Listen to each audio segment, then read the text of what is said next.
اللهم صل على سيدنا محمد يا رب صل وسلم دائما ابدا على حبيبي.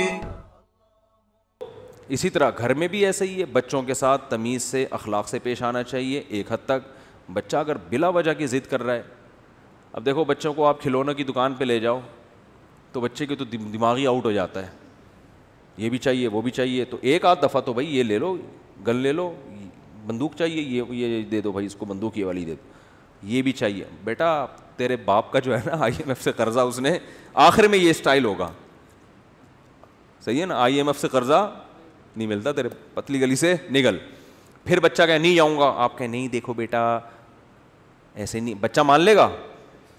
اس کے بعد اس کے کان پکڑ کے نکالنا پڑے, چلو بیٹا گاڑی میں بیٹھو, بہت ہو گئی. اگر آپ اس کی بات مانتے رہیں گے تو اس کو, اس کا مطلب آپ پھر بگاڑ رہے ہیں. بچے کو کھانا کبھی اچھی چیز یہ چاہیے ہوتا ہے, وہ ٹھیک ہے, کبھی اپنی مرضی کا کھلاؤ کبھی اس کی مرضی کا کھلاؤ.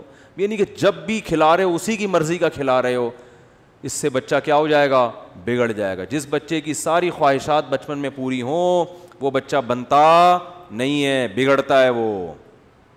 تو اعتدال. اس لیے ماں باپ کو اپنی اولاد پہ ہاتھ اٹھانے کی بھی اجازت ہے, انگریزوں کے یہاں اجازت نہیں ہے. باپ اور بچوں پہ ہاتھ اٹھائے گا پولیس, اسلام میں ایسا نہیں ہے. باپ کو رائٹ ہے کہ وہ اپنی اولاد پہ ہاتھ اٹھا سکتے ہیں, ہاں بے تحاشا نہ مارے, بلا وجہ نہ مارے. حضرت مفتی محمد شفیع صاحب رحمہ اللہ تعالی, جب یہ حضرت مفتی تقی عثمانی صاحب, حضرت مفتی رفیع عثمانی صاحب چھوٹے تھے نا, تو یہ فرماتے ہیں کہ ہمارے والد صاحب کا یہ معمول تھا کہ جب اولاد کو کبھی مارنا ہوتا تھا نا, تو جس وقت غصہ آتا تھا اس وقت نہیں مارتے تھے, جب غصہ تھمتا تھا پھر ٹھکائی لگاتے تھے. اس لیے کہ غصے میں حد سے تجاوز ہوتا ہے. تو اپنی اولاد کو بھی اتنا مارنا کہ حد سے تجاوز ہو جائے, یہ اپنی ٹھڑک نکال رہے ہو. لیبل تربیت کا ہے, بلا وجہ بچے پہ ویسے ہی بچے بعض دفعہ ایک کوئی اچھا لگ رہا ہوتا کوئی نہیں لگ رہا ہوتا, ٹھیک ہے نا.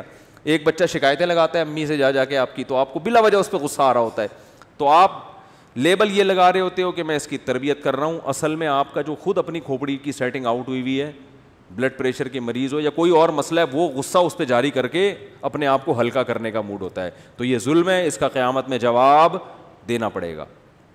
اس لیے اس میں علماء کہتے ہیں بھائی جب غصہ آ رہا ہے پھر نہیں, جب غصہ ختم ہو گیا پھر. لیکن اگر باپ نے غصے میں بھی مار دیا ہے تو بچے کو یہ حق نہیں ہے کہ کہے کہ ابا آپ کو قیامت کے دن حساب دینا پڑے گا. بنتے 2 تھپڑ تھے, آپ نے لگائے 3 تھپڑ ہیں, تو ابا کو پھر اتنا نہیں دینا ہوگا جتنا بچے کو دینا ہوگا, بچے کو پھر زیادہ دینا ہوگا. اللہ کہے گا جو میرا کام ہے تو کیوں اس میں دخل اندازی کر رہا ہے.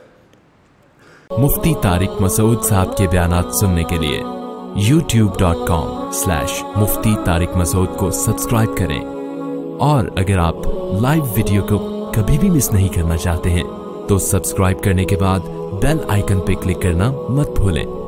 جزاک اللہ.